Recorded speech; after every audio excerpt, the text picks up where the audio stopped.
It doesn't matter what side of the aisle you are on, left, right, center.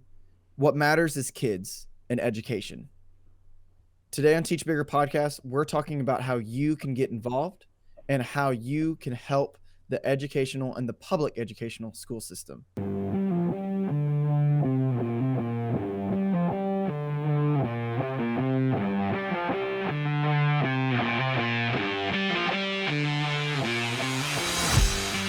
Welcome to the Teach Bigger podcast. I'm Chris Pratt. I'm Tyler Lamont. You know, on this podcast, what we try to do is really highlight educators who are doing above and beyond. They're doing things that are really big. And today we have a really special guest who I think definitely epitomizes the idea of a teacher moving into the realm of just doing huge things.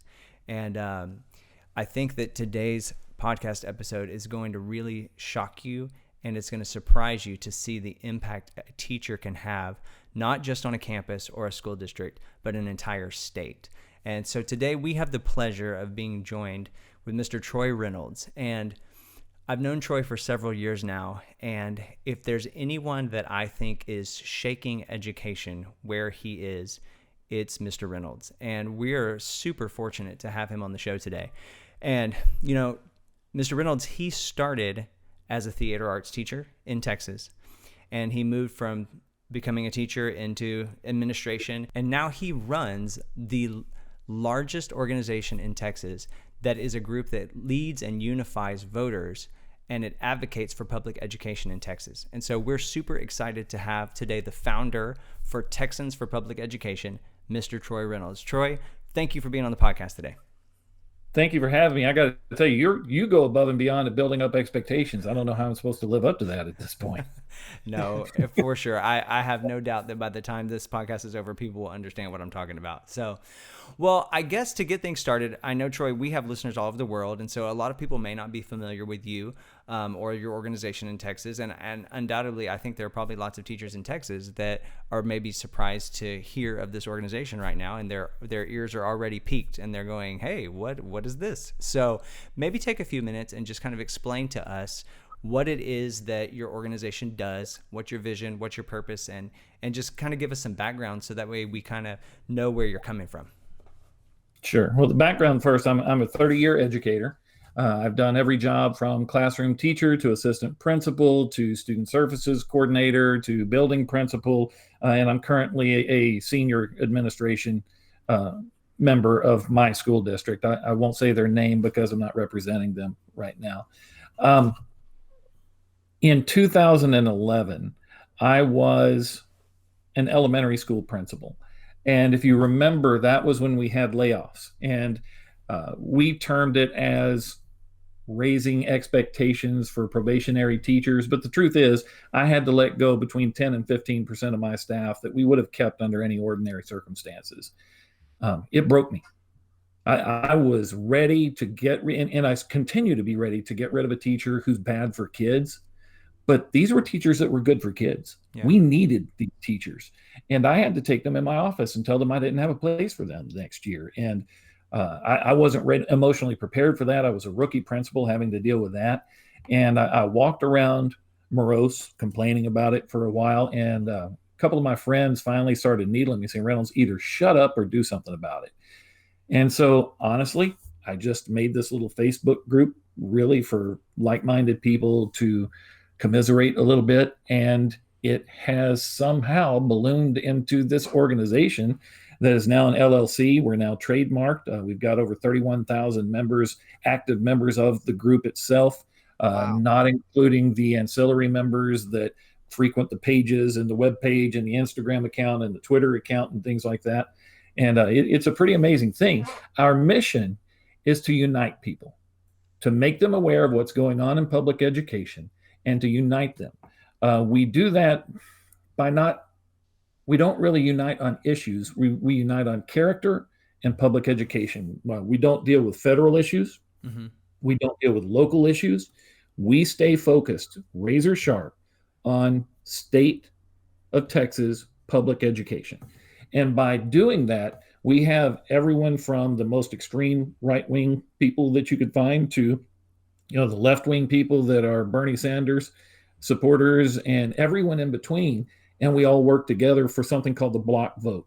Okay. And what the block vote is it's kind of a play on words. People tell us you misspelled it because we spelled it with the K. Mm-hmm. And then truthfully, a block of votes is BLOC. But we are blocking those who would privatize public education or harm public education by uniting into a single block of votes. Okay. And we were credited. Now, the last election, I don't have stats on this last presidential election, but the one before that, the 2018 election, a source inside one of the parties told me that they figured we moved somewhere between 185,000 to 225,000 votes in that election. Wow. So, yeah, because we also have something we call the power of 10. If you are one of the 31,000 members, one expectation is go find 10 people and get them to the polls. Yeah. Wow. That's awesome. So so I guess here's my first question about that is how do you, I guess, initiate that kind of action? Like, how are you getting that many people involved so that you're moving that many votes? Well, the first thing we do is we have direct democracy within the group. It's not the gospel according to Troy. As a matter of fact, I may end up having to vote for someone that ordinarily I would not vote for because I've committed to voting with the group. What we'll do is inside the group, we will put up ratings of politicians only towards public education. We do research. We make all of the research available to anyone who wants to read it. It's on our website in an Excel sheet. If you want to know Brandon Crichton's record on public education, you can see every vote he's made, statements he's made to the media, flyers that he's put out, quotes from those on public education, things like that. And we'll rate them either friendly, neutral, or unfriendly to public education. Okay. Once that baseline is set, there are voting, we call them challenge windows, where any member can say, I don't like that rating. I think we need a membership vote on that rating. It only takes 10 members to say that. Mm-hmm. Okay. Now because we've gotten so big, that may go up to 25. Still, 25 people out of 31,000 is almost negligible, right, to open up a challenge. I put together a ballot. I attach the research so they have one-stop shopping where they can read the research and interpret it themselves and decide, do I want this person to be friendly, neutral, or unfriendly? So everyone has ownership in those ratings. Once we determine the ratings and lock them down just before the election, we go with the friendliest person, regardless of party. We don't care if they're a Republican. We don't care if they're Democrat. We don't care if they're independent. We don't care. Voting in a partisan manner is what's gotten us into this jackpot. Mm-hmm. And so we want to vote for people where we may not even agree with the decision they make about public education, but we've determined that we know where their heart is about public education. And so we can live with that. Does that make sense? Yeah. Yes, that does. So sorry, go ahead. No, go ahead, Tyler, and then I'll jump in. Well, I was just sitting there thinking that a lot of times when you see it all the time in politics where they'll take one thing that somebody said and then they'll try to make it look like that person is all about that one sentence. Mm-hmm. When in reality, you have to look and see, like, what do they actually think? Maybe they just said that one thing that one time. You know what I'm saying? So I really like, and it sounds like incredibly fair. 10 people, 10 votes in order to bring something up to whatever it is, how it is that you said it. That's not hard is what I'm trying to say. Yeah. Like for someone to try to challenge that, like for me, if I was a part of that organization, I would feel like my voice would be heard and it would be very easy to be heard. You know what I mean? Yeah. Yeah. Now I will say this, it's messy, because it is democracy and democracy is messy by nature. And it drives politicians nuts because you'll have two people with maybe not identical, but very similar records. Mm-hmm. And one may be friendly and one neutral, or one neutral and one unfriendly. And the question comes up, how come that guy's got a different rating than I do? Well, part of this is your relationship with your voters. Yeah. They perceive you a particular way. That's not my job to fix that for you. That's your job with your constituents and with the voters to fix that. So obviously you need to reach out to teachers because this is how they see you. So it's literally a straw poll of teacher opinion. And let me correct that. It's not teacher opinion. First of all, 60% of the people employed in public education are not teachers. Mm-hmm. And then we also have members of the public who support public education. Anyone who supports public education is welcome to be a member of our group. You do not have to be a teacher. Okay, hold on. That just blew me away. I didn't know that. So 60% of people who are in public education are not teachers? Correct. You're looking at paraprofessionals, librarians, counselors, principals, administrators, bus drivers, cafeteria workers, maintenance workers, landscaping people. I mean, the majority of people in this field are not teachers. I mean, when you put it that way, yeah, when you put it that way, that makes total sense. But I never looked at it like that. That's insane. Yeah, and I mean, if you think about it, those people, to some extent or another, they care about public education. They care about kids because that's what they're giving their service to. Absolutely. I still consider them, maybe they're not teachers, but they're educators. Right. They see children every day. They influence children every day. Look. The attitude, the first person that child sees in the morning is that bus driver when they get on the bus. And the attitude of that bus driver can affect their whole day. You're right. So they are educators, whether they're teachers or not. And tell me there are not adults right now that have learned the best lessons in their life from custodians and cafeteria workers. I know that to be true. Absolutely. That's amazing. That's really great. So, okay. So I guess then here's maybe my question to follow up to that is, can you give us a few stories or examples of maybe some of the things you've seen accomplished? What are some of the more monumental moments that you think you've had, just to give us a picture of the influence that you've had? I think the biggest evidence we have is we don't have vouchers. Think about the last 10 years or more. Vouchers have been a push in the state of Texas, every legislature. And by pushing back, Diane Ravitch wrote about us a few weeks ago. Texas has defeated vouchers again. Yeah.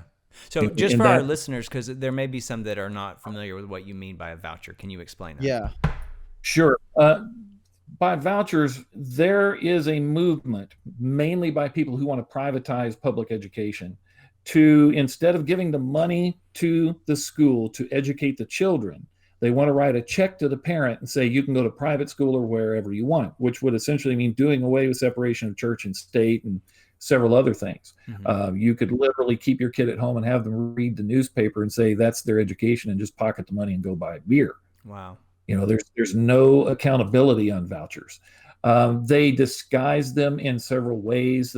Tax credits, you'll see those come up. The way they package it.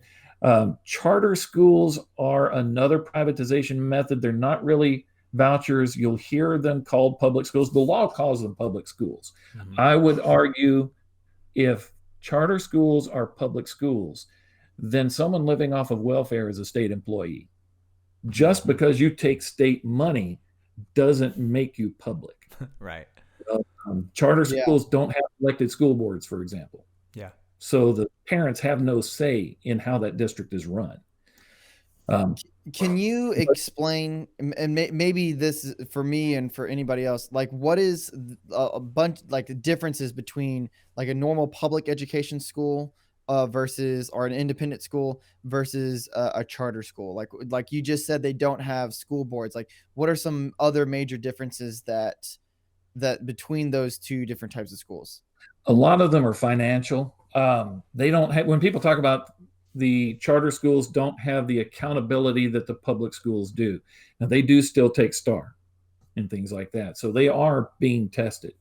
But what they don't have is they don't have the takeover if they don't do as well as on STAR. Of course, for us, I mean, if you go 5 years as an IR school in the state of Texas as an ISD, that school is going to be taken over by the state.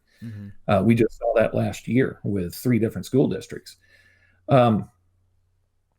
They don't, like I said, they don't have elected school boards, so they don't have to abide by much of the Opening Meetings Act. They'll move their meetings around from place to place. They do things that make it harder to attend their meetings and hear what's going on. And they also, while they will create the charter under the guise of being a nonprofit, what you'll see many of these charters do is create third-party vendor companies to pay themselves. Like they'll create the company to buy the food from for their nutrition program and charge inflated prices. I don't want to mention some. I'm aware of a chain of charter schools where the COO and the CFO of the chain are also the CEO and CFO of the administrative company that manages their finances. Mm-hmm. Now, how is that legal? To be the That's, same person for all of those things? that's something our legislature needs to address. It's certainly not ethical. There's a lot of question on the legality of it. I don't know that there's anything that specifically addresses that. But the legislature won't address that because so many of them are in the pockets of these charter school vendors. Mm-hmm. Mm-hmm. So, okay, so then I guess that brings me to this question. How much communication and, for lack of a better term, real-time exchange do you actually see through your organization directly to politicians that are making these decisions? Depends on who you're talking about. The truly unfriendly ones won't return a phone call. Mm-hmm. They're just not going to do that. But yeah, I speak with legislators on a regular basis to the point that I'm friends with some of them. Yeah. Ernest Bales is one of the biggest friends public education has. John Rosenthal's fantastic. We talk with legislators, House representatives, senators. Kel Seliger should run for governor, in my opinion. Mm-hmm. And state board of education members all the time. So, and you're right. That's because of the power of that block of votes. So, I mean, I guess the encouraging thing there is that your members' voices are being heard, even if it's, and in many ways, a very direct way. Because if you are leading this and you have that direct relationship and communication, you're able to express those things that matter to us. So yeah, but for your listeners, I would encourage them on one thing. Don't think that the reason these legislators talk to us is solely because of the membership in the block vote. Mm-hmm. They beg for citizens to speak to them. And one of the biggest wake-up calls for me when this first started is, anytime we would go to a conference in Austin, there were a couple of us that would make it a point, let's walk over to the Capitol and just go see our elected representatives when we have some time off. Mm-hmm. And when you walk in, the first question that staffer is going to ask is, what office do you hold? They assume when you walk in the door, you're a mayor, you're a city councilman, you're a mud district representative, you're some kind of a politician. Wow. And when you tell them, I'm a teacher, it shocks them. Wow. They don't see citizens in their offices coming in to talk. So, and they want to. I would really encourage people, reach out and build a relationship with your elected officials. Wow. That's encouraging because, I mean, we all know the situation, but you hear it and it's like so many people sit around and talk about what's bad, but yet they don't ever do anything to try to make it change. And so, that's what we're all about on Teach Bigger. It's about doing the bigger things and like, let's do something, whether it's here in this realm or just in your classroom, but don't sit there and be defeated and be a victim. Instead, be the person who makes things happen, Yeah, we use a lot of metaphors talking about battle with this, although I don't see our opponents as enemy, to be honest. Yeah. But there is something to be said for, if you don't stand up and fight, you're not going to gain any ground, period. Don't expect someone else to do it for you. There is no knight in shining armor coming to save you. You stand up and fight, or you lay there and lose. Those are your choices. And the one way we put it in the group is, if not you, who? If not now, when?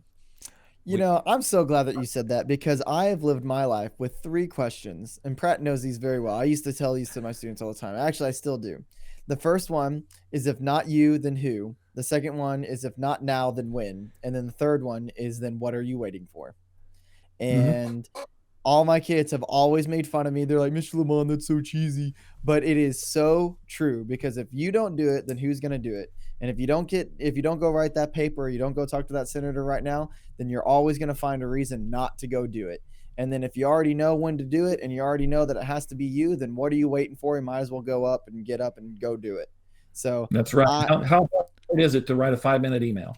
Yeah. And I think it's because most people think that no one's going to read it anyways. It just goes somewhere off into the interweb, into a spam folder. And it's like, pay no attention to this mess. We've got other things to do, So here's one thing I've learned on that front too. Maybe they don't read it, but there is something very important that happens no matter what. They keep a count. When there is a vote going on the floor of the House or on the floor of the Senate, when you look at their desks, there's a small counter, a digital counter sitting on that tabletop. Yeah. And what that's telling them is this is how many contacts you've had that are for this, and this is how many contacts you've had that are against it. So you are standing up and literally being counted. And that for, if the official has some kind of a vested interest, I'm not going to say that affects them a lot, but the majority of them don't. The majority of them are not the author of the bill. And so they're looking at those numbers saying, here's what my constituents are telling me. Get the number on your side to be bigger than the number on the other side. It's that simple. Yeah. So even if you don't read it, you're still doing something. Contact them. Yeah. And I think that just stands for, what, currently the way we are in America is, those are our representatives. They're supposed to represent us and what we want and what we believe. And so I think they can't represent us if we don't tell them what we think. Right. Well, if you don't tell them what you believe and what you want to be represented as, you're giving them approval to represent in any fashion they see fit. Right. Okay, that's really interesting because in my school district, we do this thing where we have classes. It's like 30 minutes and kids get to choose what they want to do. And we have like a 3-week cycle of rotation. And one of the struggles that we're really having with it is for students to actually tell us what they would like to learn. They're not used to having that about of like, hey, like I want to learn this, and it happened. And then what I get all the time from the high schoolers is like, this sucks, this is dumb, like da, da, da. And I'm like, it's only dumb and it sucks because you haven't put forth the effort to tell me what you want to learn. If you had actually fill out the survey and not just put 1, 2, 3 when it says what do you want to learn, then like you would get more out of it. And that's the same thing with the senators. So many people, like if you sit around and complain, but you don't reach out, you don't tell them how you feel, then nobody is going to know and nothing's going to happen. So I think the reason a lot of people don't reach out to their senators is probably a standing instilled something of like how you grow up. You're constantly told this is what you're going to do, and you don't have the option to give your voice to certain things of how you want to do. And I'm actually really glad that we do have that ability, although it definitely needs work. Like we have to get through the kids and break through that cultural barrier. But that's giving those kids the idea that they can reach out and say, hey, I want to learn this. And that's going to directly translate to they're an adult. And it's like, hey, you know what? I don't like that my senator is doing this. I'm going to write them a letter and let them know, or an email, or stop by or whatever. Because as you're telling me all this, I remember a very vivid 7th grade Texas history lesson. I'll never forget it, Mr. Buckner. And he went on an entire week tangent about how you can physically go speak to your senator representative. And I had totally forgot about that until you said that. Well, and so, I want to kind of break that down just and kind of let it hit home because especially since I currently am on a campus and I'm on the administrative team in there, and I'm not a principal, I'm just an instructional coach. But I can't tell you how many times the teachers sit and complain about the decisions that are made by administrators. Yes. But then I'll ask them, "What did you talk to the principal about that? Did you tell them what you're thinking?" "Oh, no." Okay, well, that's why, because they don't know that's what you're thinking. And I think it's kind of like kids always think teachers are out to get them. Teachers always think administrators are out to get them. And citizens always think that politicians are out to get them. And I mean, I realize that in some cases, maybe they are. Okay, but I don't know that that's always the case. And so I think, what Troy's saying today, whether you take it from a political standpoint or just from you in the classroom, but it's like, you have to stand up don't stand around and be the victim, like take matters into your hands and do what you can to bring solutions. Well, and I think the lesson for us as educators is that self-advocacy has to be specifically taught. Yeah. That is a skill to be taught. That is not a born talent. Some people may be better at it than others naturally and have more capacity, but self-advocacy needs to be taught. Yeah. And it's not in the TEKS anywhere. You have to figure out how to teach them this along with the TEKS. Yeah. Yes, that's so true, because my very first year teaching, I was paired up with a teacher who was not very good. She was constantly trying to like pick at me and belittle me, and she even like called me out multiple times in front of the students, and which is fine. Like, I mean, you shouldn't do that in front of students. Never. If you have a problem with another teacher, close the doors and then have your spat or whatever you're gonna do. Don't do it in front of kids. But I'll never forget, like, by the maybe I was talking to Pratt. I don't remember who I was talking to, but someone told me, if you don't advocate for yourself, nobody will. And I stood up to her, and I stood up to her in a very professional way. And I told her how I thought, and she got extremely upset. And then I never saw it ever again. And the behavior or whatever. And to this day, that's one of my strongest memories and one of my favorite moments of my very first year, is that I feel proud that I stood up for myself and I advocated for myself and I did something instead of just complaining on the phone to my mom or whoever, like, oh, she did this again. You know what I'm saying? And it can be the same exact way with your senator or with whatever. Yeah. So, okay, Troy, well, let me kind of shift gears a little, because I kind of want to pick your brain about this. And I mean, I think this can definitely go into your organization and what you do. But even if if something comes to your mind where you want to step outside of your organization, just to speak as an educator to educators, right?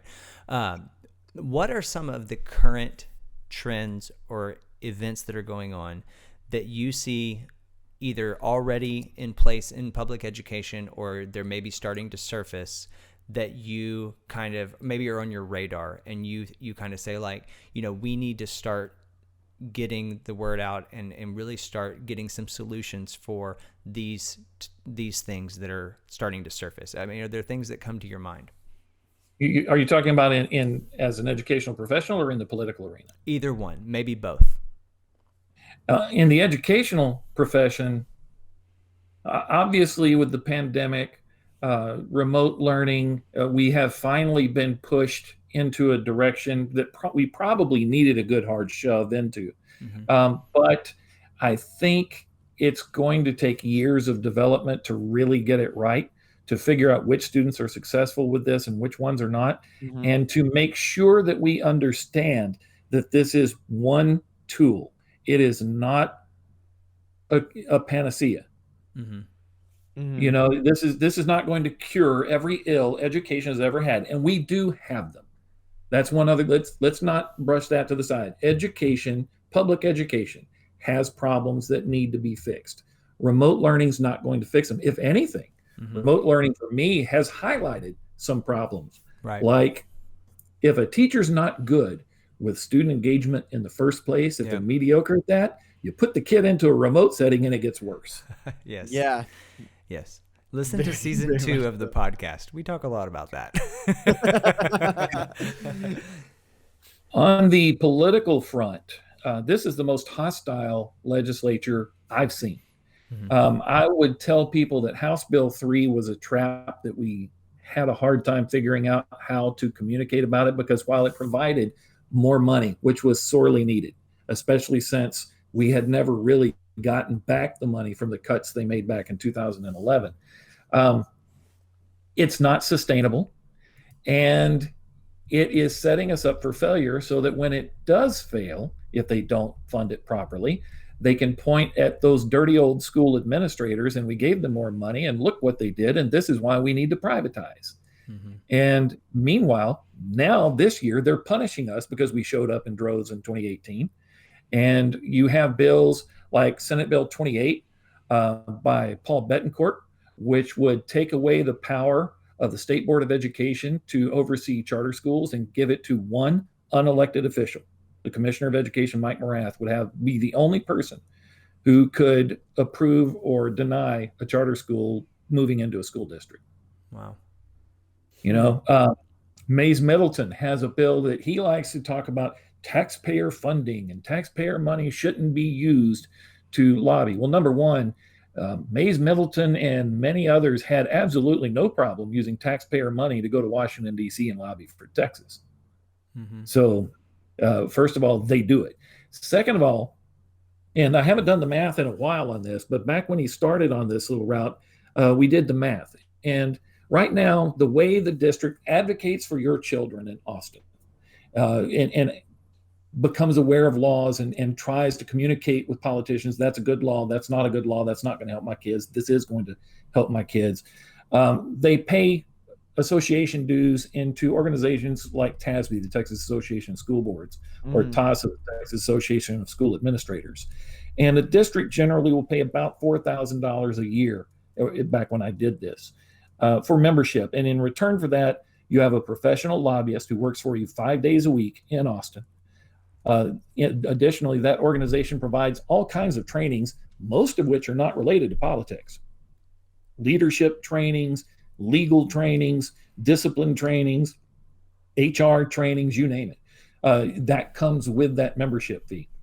You get best practices, you get newsletters, you get legislative analysis. There are literally right now hundreds of education bills out there. So they narrow it down to the ones that have leverage and tell you, here's what actually has a shot. Here's what would happen if it passed.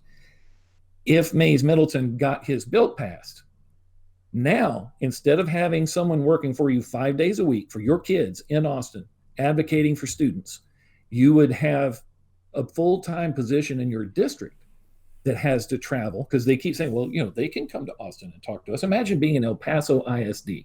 Mm-hmm. Yeah. Or you can come to Austin or Lubbock. Right. So first of all, they're not going to be there 5 days a week. You're going to be lucky if they're there 2 times a month. Mm-hmm. They're going to have to miss work to do it. And you're not talking about a teacher salary here, guys. You're talking about someone like me, a senior administrator, right, in that district. The cost of the taxpayer, you're talking about, you're going to have to pay their daily rate. You're going to have to pay their mileage. You're going to have to pay their meals. You're going to have to pay their hotel. When we did the math on it, instead of $4,000 a year in dues to an organization, you're looking at over $10,000 per year. Multiply that by roughly 1,300 school districts. Wow. So it doesn't save taxpayer money. It spends more taxpayer money. And these are the kinds of things they're pushing right now. Wow. So let me ask you this. I mean, I'm sure that your organization has many goals and you have many hot topics. And I'm sure that as long as there is a functioning, voting system, and as long as there are politics and whatever, your organization will always have some work to do. But what would make you feel like at the end of the day, we got there, like we accomplished our mission? And I'm, like I said, I realize it's ongoing and it's going to change with the times, right? But just looking at the immediate landscape, maybe here 5-10 years down the road, what do you see your big work that you're trying to accomplish, and what would make you feel successful? If we had more people in the Texas Senate that were rated friendly than unfriendly. Yeah. Right now, the Texas Senate is almost completely unfriendly. And let me be real clear about this. That's not code for Republicans. This is not a red problem. This is not a blue problem. This is a green problem. And as a matter of fact, as we have been fighting them so hard on the right, because there are more of the privatization people on the right now, we're watching this money move left. Wow. If the privatizers can't get what they want from the right, they'll move to the left to get it. They don't care where they get it as long as they get it. So this is not a partisan topic. There happens to be one party more involved in it right now. Yeah. But we see it moving. I would love to see a legislature that cares about public schools, where even when they make a decision that I disagree with, I know where their heart is. I know they're trying their best to do the best for kids. I don't believe they are right now. Yeah. There are too many people in state elected offices who I do not believe have the best interest of public schools and students and teachers in mind. I would love for that to change. One of the things that has always been maybe most sobering to me and disappointing is, in my years in education, the realization that I've seen that what affects students the most is money. Yeah. And it's just from every aspect. And that frustrates me beyond belief, because that should not be the thing that impacts student learning the most, is money. But when you come down to it, that's the thing that's either pushing us forward or holding us back. Yeah. And I would say that is the leading thing is money. And then right under that would be teacher understanding of how to use money, or teacher understanding of how to use whatever was bought. because Yeah. I've seen school districts that have the money, or they got the grant and they bought all this amazing technology and they bought all these amazing resources, whatever, but they did not have teachers who knew how to use it. So then it just stayed in a box, and that's not helping anything. You know what I'm saying? I would put a different one in second. I agree that's a problem. And I do think that money for the district to have what they need to educate their kids so that they can get classroom ratios down, for example, and hire enough teachers, which we cannot do right. There aren't even enough teachers in the market to hire right now. Right. I literally on my campus, we have positions that haven't been filled all year. Yeah. But I would say the second most impactful on a student is relationship. Yeah. Teachers who care. You guys have been in this business long enough to know that you can have all the technology, you can have the best practices, you can have all of the bells and whistles. The moment that child stops believing that you care about them, or that you know your content, you're done. Yeah, that's true. You are done. You are not going to. You might as well go ahead and move the child to another class. You're not going to get back through to that kid. You have to love kids in this profession. Well, and I would be a friend, but you have to love them. Yeah, and I would say that goes right with what I said too, because I remember since I was actually earlier today, I was helping out my hometown high school, and I remember my senior year, we got brand new instruments in the band, and they didn't use them. And I remember thinking they just stayed in a box, locked up in a practice room, and I remember thinking, like, building this resentment for my teacher, because like we have all this crap going on. Obviously you don't care enough about me because you have this stuff, but you're not allowing me to use it. You know what I'm saying? Kind of deal. But you did say something a second ago that I thought was really interesting. You said classroom ratios. Can you expand on that and tell me what you think the perfect classroom ratio is, if there is such a thing? Well, we've known for quite some time through research that 15 students is kind of a watershed number. If you get above about 15-to-1 ratio, you start losing return. By the same token, you can get too small. If you get down to 6 or 7-to-1, kids stop responding because now everybody's looking at me in the classroom and I'm the only one speaking. So there's a sweet spot in there, probably between about 11 and 15 kids per class. That's where the real learning and teamwork takes place. And we really, as a principal, I wanted to get it down to 15-to-1. Yeah. But you're looking at, and here is another impact of Texas politics. You're looking at a situation where 3 years ago, for the first time, and this trend has continued ever since, we had less teachers enter the field than we had leave it.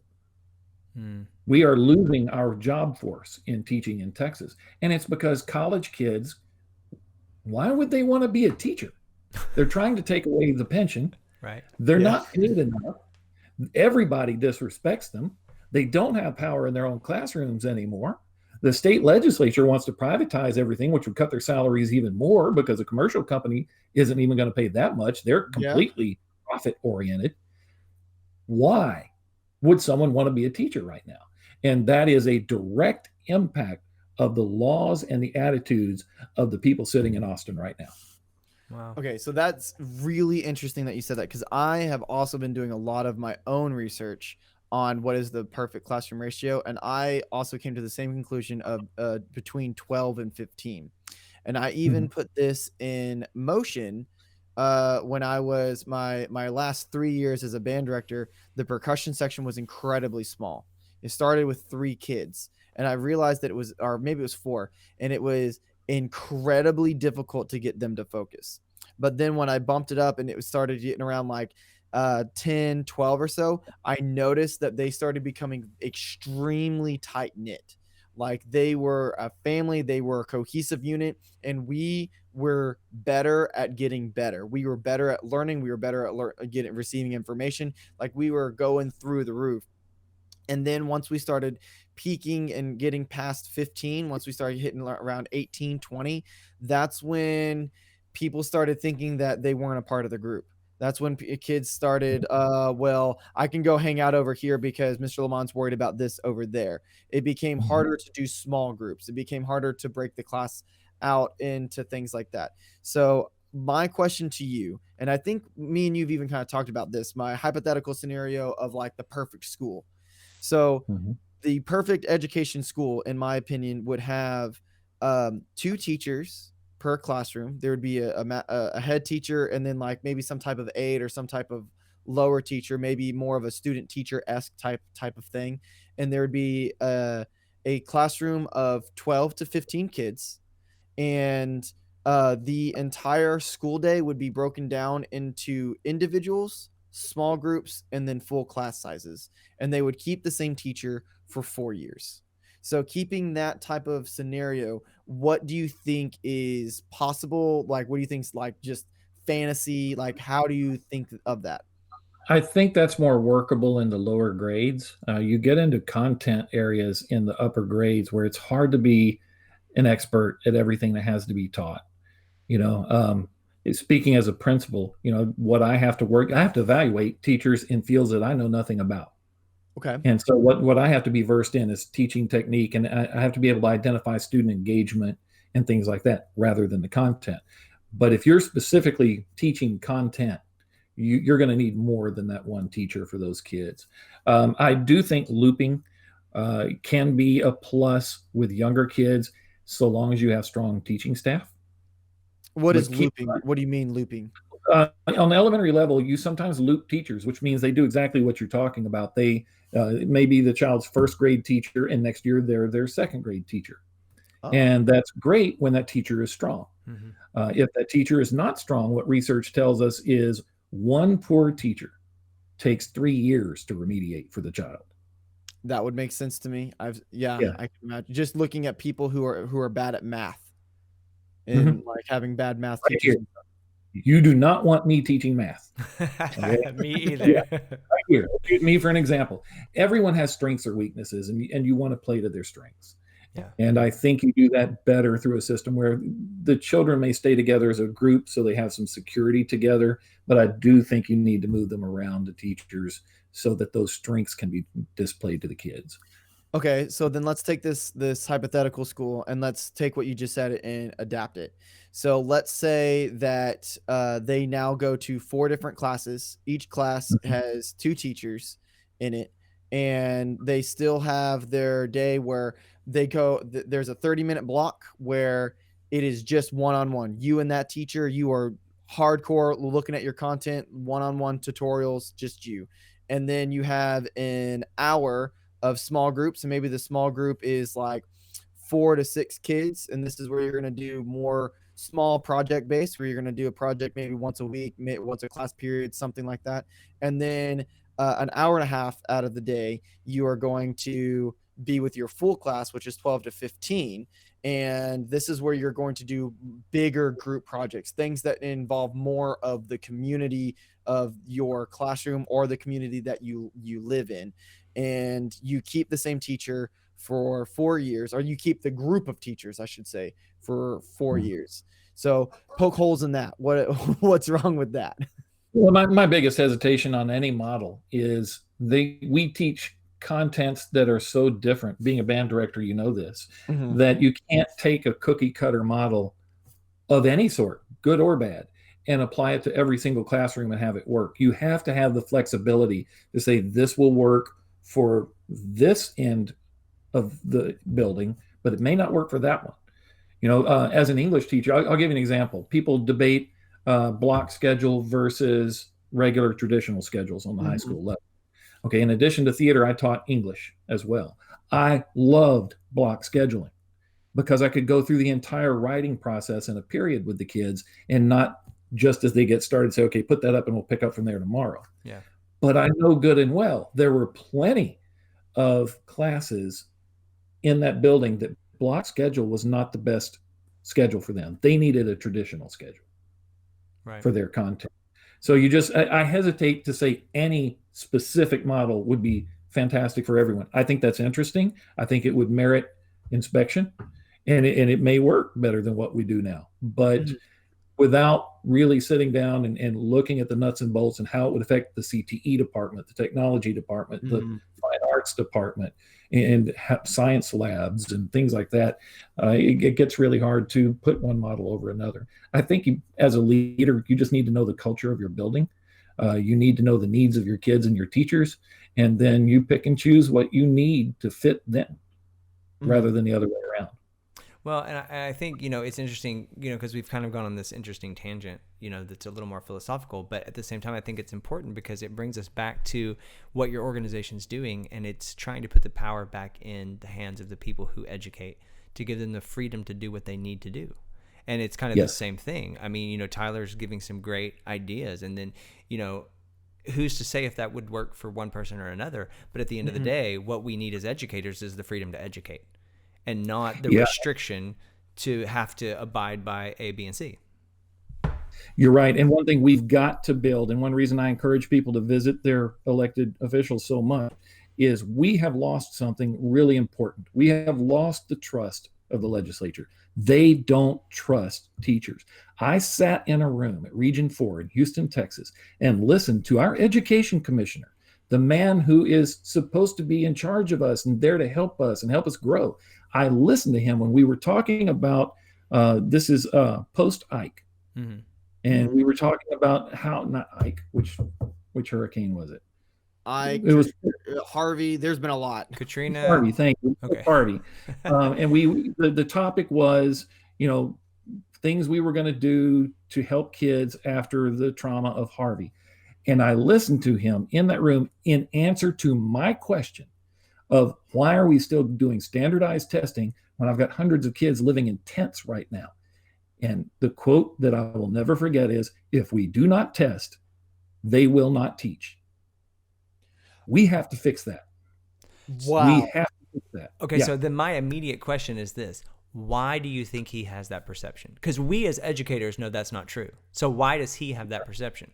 Well, okay, I'm not on your boat, because what I'm going to say is the reason he probably thinks that is the same reason why there are certain professional developments that we have every single year. Why do we have those every single year? Because if you don't have them every single year, teachers will not do it. Like there's certain things at my school where we're supposed to greet at the door. And I've seen a huge drop off at my school where teachers are starting to opt out of doing that. Why is that? Well, because we had COVID and we didn't have the same training that we normally have. So teachers are kind of like, well, it doesn't really matter. Or like, I bet I can just get away with it just sitting in my room this class period, or, whatever. So I'm not saying that teachers will not teach, because they definitely will. There's some that are out there. But, I mean, just think about the teachers out there where you come into their classroom and all the kids are laying on the floor and they have a picture of the sun on like the whiteboard and it says sun. And they're like, oh, we're going over the solar system. And like, clearly no one's engaged, no one's doing anything. And it's because they're afraid they're not being held to that standard or whatever. So I think that is absolutely amazing. I have some other things that I want to say about that, but go ahead, Mr. Pratt. No. So, I mean, what are your thoughts on that, Troy? Because, I mean, we kind of bring up the same angle. I mean, the same thing at two different angles. So what are you thinking?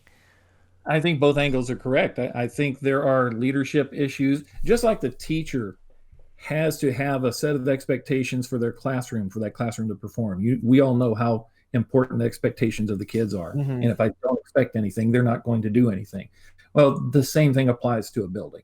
As a principal, I need to have a set of expectations and I need to stick to those. That's the culture of my building. And if I don't expect anything, I'm not going to get anything. And I do think we have had in individual instances failures in leadership in this field that have led to what Tyler's describing, with kids having blow off classes where they're not doing anything. And that's one of those things we've got to fix, whether it's through more training on leadership, whether it is through a better evaluation system of building principles and senior leadership, whatever that may be. But on the other hand, you also have a situation where Mike Morath was appointed by Governor Abbott for one reason and one reason only, and that was to bring in charter schools. His one claim to fame, he's never taught a day in his life. He's an IT guy. Okay. He's never been so much as a substitute teacher. He was on Dallas ISD school board, and his claim to fame there was he was trying to move them into open enrollment charter. That's what got him put in the position of Commissioner of Education for the state of Texas. He has no educational qualifications to be sitting in the chair he's in. Well, when that's why you've been put there, and you've been told, I'm putting you in this position because we need charter schools because public education is a failure and we've got to do something else. What opinion do you have of the people in the system you've just been told is going to be replaced? Yeah. So it's kind of like this double-edged sword that we've given room for people to complain as an education system. We've failed in some areas. So people are justified in maybe looking at our failures. But then the flip side is there are also agendas.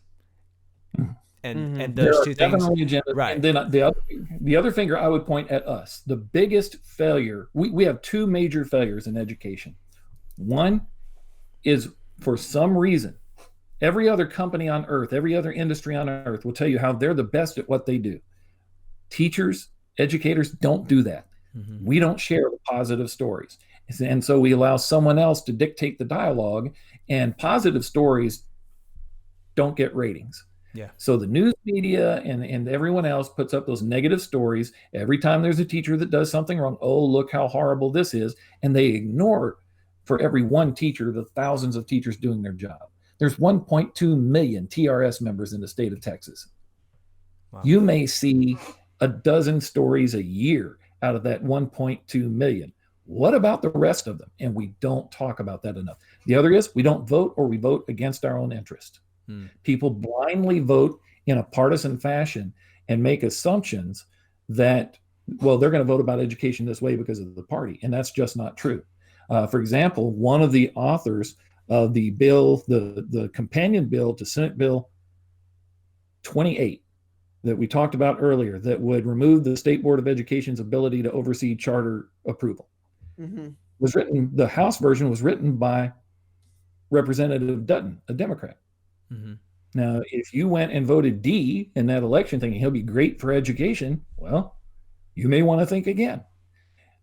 We really need to stop looking at the letters behind people's names, and we need to understand that on the state level, at least, gun control, abortion, all of those federal issues are dominated by the federal legislature and the Supreme Court. Let me explain what I mean by that. Rick Perry was one of the most activist pro-life governors in history. He tried everything he could to make Texas a pro-life state. And pretty much everything he put into play got slapped down by the federal court system. Those are federal issues. A state cannot override federal law. There's no state union that's going to override Roe v. Wade. But politicians like dangling those emotional federal issues in front of people to get them to vote the way they want them to vote on the state level. State is about schools, prisons, roads, utilities, and infrastructure to support. That's what state legislature is about. Interview for the job you're hiring. You need to look at those things, not those federal issues. It's no different than voting for your local council person based on their opinion on national defense. It may make you feel good to agree with one another on that, but meanwhile, you still got potholes on your road. Yeah. Does that make sense? No, yeah. You know, we need to start interviewing for the job we're hiring and stop letting them flash shiny objects at us to distract us from what the job entails and what they're not doing, as we just saw with our electric grid. Yeah. Okay, so I'm someone, like, my YouTube feed is riddled with three things: drums, video games, and politics.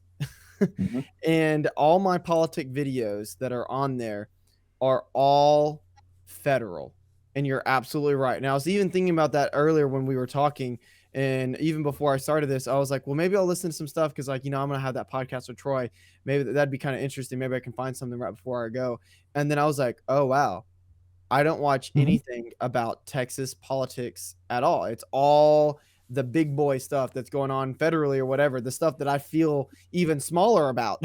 Right. Yeah, not saying I don't have a voice, but I definitely feel smaller about the federal issues than I do the state issues because it's bigger, So I know that, especially after this podcast, I'm going to start trying to find more outlets for state local news or just state local anything, just issues. So that way I can feel like more involved with what's happening. I agree. I follow Texas Tribune, for example. They're a really good source. Austin Statesman has a lot of good education news in it. I write for occasionally for Reform Austin as well. But that is one of the things we do as well. We try to educate people. We are educators. We try to educate people. But, we just saw in no uncertain terms the results of focusing on federal issues and not paying attention to what the state really does with the freeze and the power grid.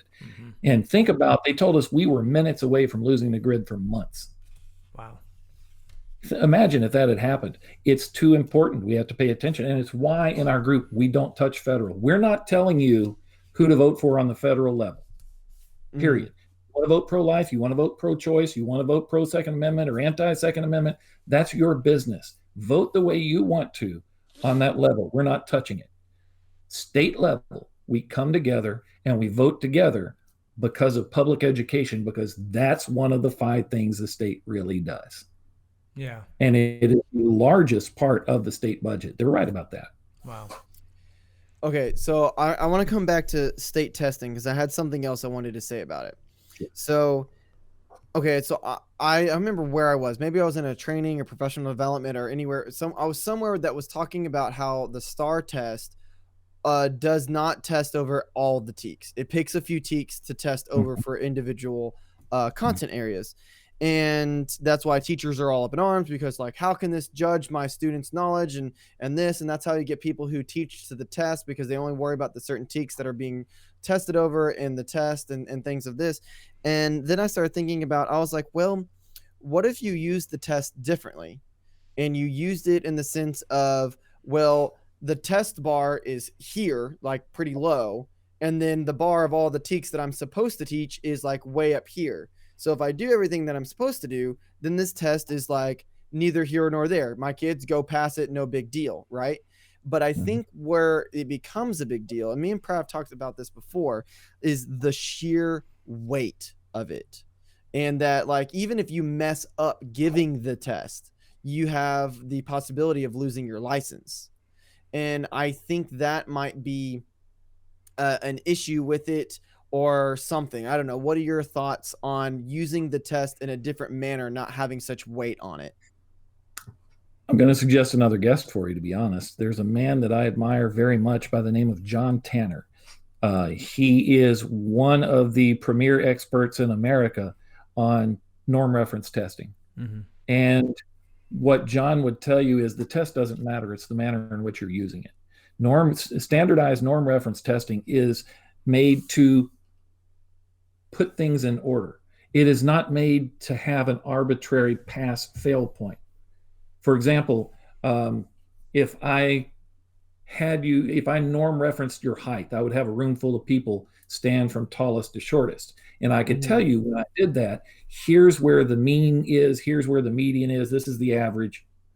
I could talk about range, I could talk about all kinds of things. What I can't talk about is pass-fail. Yeah. Okay. And that's really an oversimplistic demonstration of what he talks about, but he's really eye-opening on this topic, which he'll tell you, you could put the SAT in place of this. Yeah. Wouldn't matter. If you're putting pass-fail on it, you haven't fixed anything. It's the high stakes, not the test, that's the problem. Yeah, because, I was thinking about it because, you always hear horror stories of the standardized testing and stuff and like tests are bad. And I was sitting here thinking like, because I used to think about that or think that way. And then I was like, tests aren't bad. Like how you use a test is bad. Absolutely. Because I test my kids all the time and I just use it as data as like, wow, everyone missed this one question. I guess I need to go back over that one thing. Or like I make sure like, hey, I've gone over this ad nauseum and we take this test. If everyone doesn't make a 100, then I know that there's an issue. Like I use tests in multiple different ways, and some are harder than others, some are easier than others. And I think it is the weight. So that's interesting. And I have heard of John Tanner before. I've done a little bit of digging on who he is, but not much. But especially if that's how you say he's viewing it, then I'm very interested to see anything that he's written or said about it. Yeah, he's a great guy. I'd highly recommend him on that topic. Yeah. So let me ask you this, Troy. Okay, we have. I would like to believe, and I do believe this, that our listenership is the upper echelon of education, right? I mean, like, we have go-getters that are listening to this program, and they want to make a difference. They want to ruffle feathers, not in a controversial way, but they want to leave a mark. They want to make an impact. And so, just talking to you today and seeing your journey from, a first-year teacher, theater arts, moving into administration, and now, your upper level administration, and you're running this organization that's literally changing the landscape of education in a lot of ways, in arguably the biggest state in the United States when it comes to education. So what would you say to someone, whether they're in Texas or whether they're in another state, maybe they're not interested in your exact vein. Maybe they're like, it's not that I want to go do this political activism and make sure that I'm reaching these people, but maybe they have a plan for their community, or maybe at their campus, they're really wanting to see something change. Because I think the bigger picture here is that you have harnessed the ability to build support, to build a following, to listen to people, to build relationships, and to make a difference. And I think there's a lot of folks that say, I have this thing in my heart that I want to do. So what advice might you give someone who's just kind of toying with this vision that they might have? And, with you, it kind of stumbled in your lap. The story that you told us is like, people kind of said, like, go do something about it. And you're like, well, okay, I will, but maybe there are people that are at that point. So what's that turning point, and what advice would you give them to get going? Everything begins with a conversation. Whether it's a conversation telling me to shut up and get off my butt, whether it is sitting down and having coffee with a House representative, everything that has ever happened began with a conversation. So if you're not reaching out and trying to build relationships and just sit down and talk with people about your idea, it's never going to go anywhere.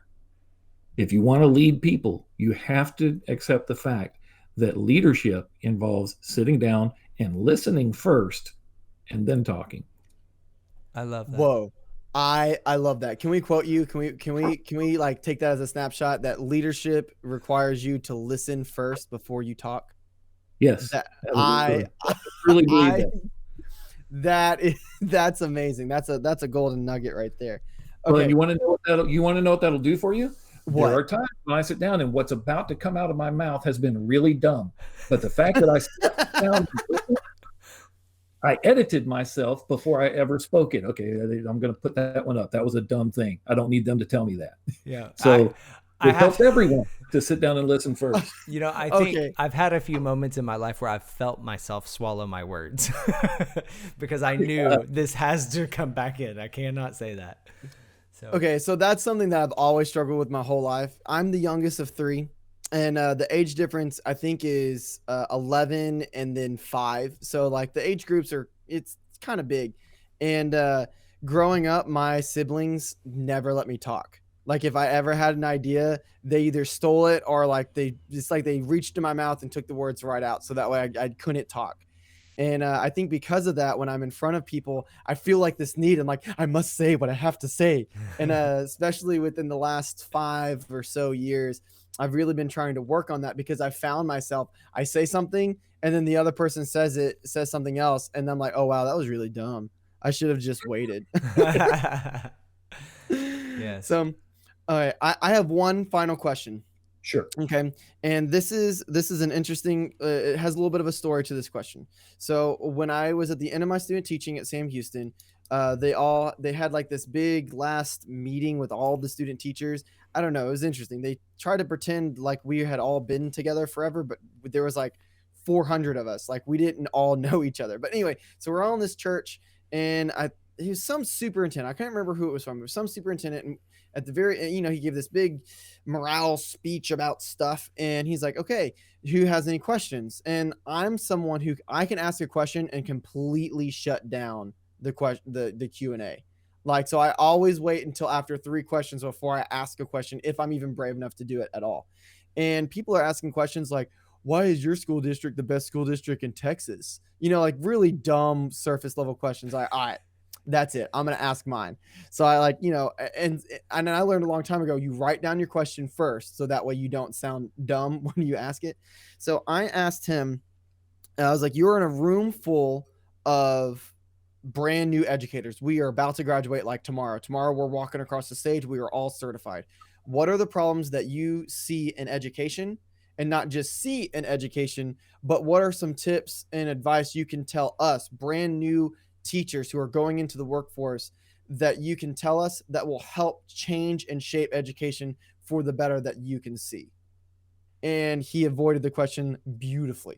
So my question to you is the same thing. If you were in a room full of like 400 brand new teachers who just graduated, what are some problems that you see in education that you would like new teachers to do in order to solve these problems, or new teachers to know in order so that way they don't fall into these traps, or so that way when they get into it, they don't just fall into the same monotony like cycle and become bad teachers, or become, sheep, or whatever? My role model as a rookie teacher was a man that I think both of you may know, and that's Gary Young. And Gary taught me early on. He said, Troy, you've got to learn to block out all the noise and focus on the kids. You've got to love the kids, and you can teach from a stump if you can love the kids.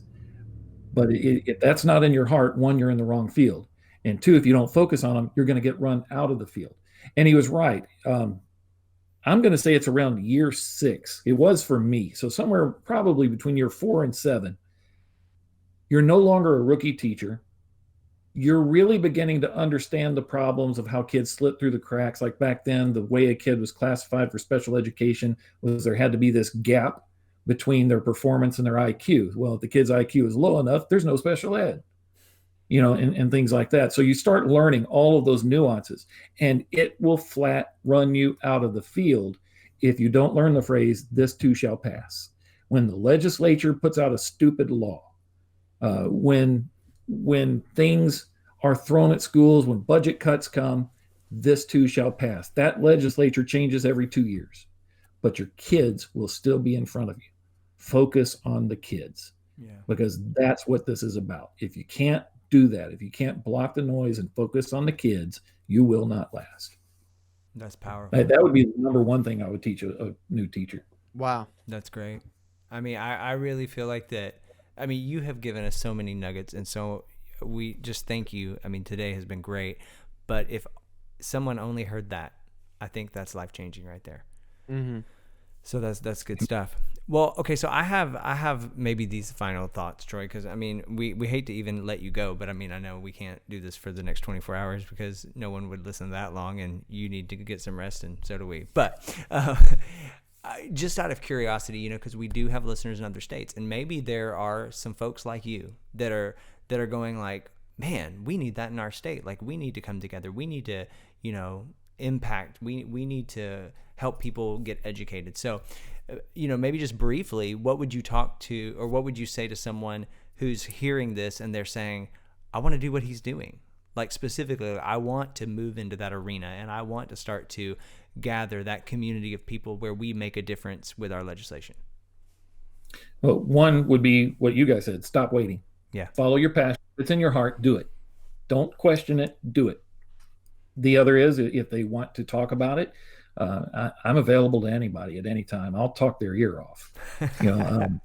They can find us at our webpage at texansforpubliceducation.com.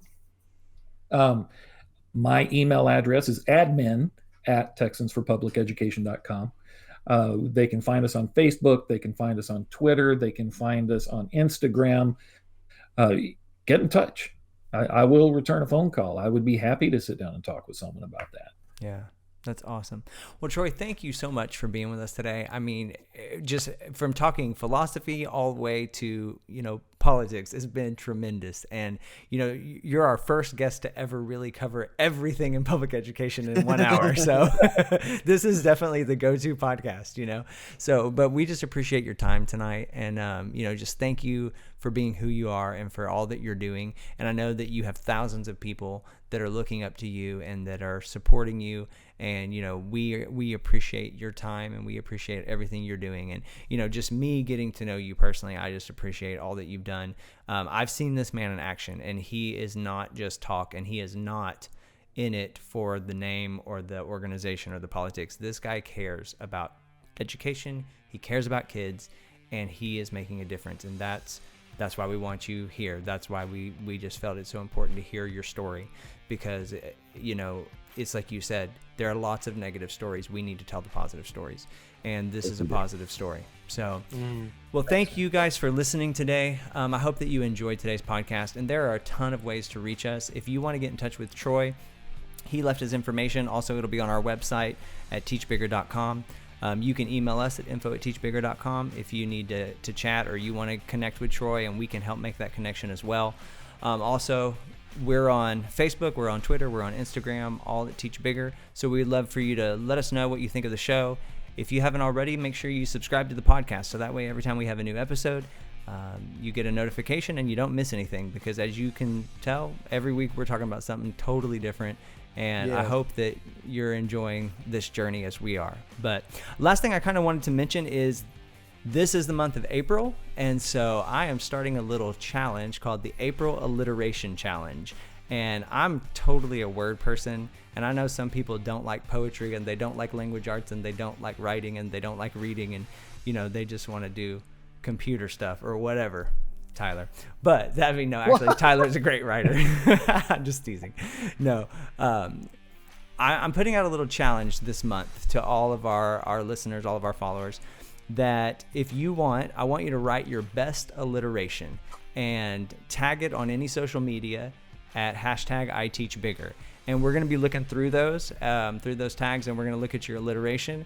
And we're going to pick some of our favorites throughout the month of April to read on the podcast. So I would love for you to get involved with that fun little challenge if you're the kind of person who likes to write. So we're interested to see what you come up with. But again, thanks for listening today. Hope that you enjoyed the program. Make sure that you tell people about it, share it with your friends, and we'll see you back next time.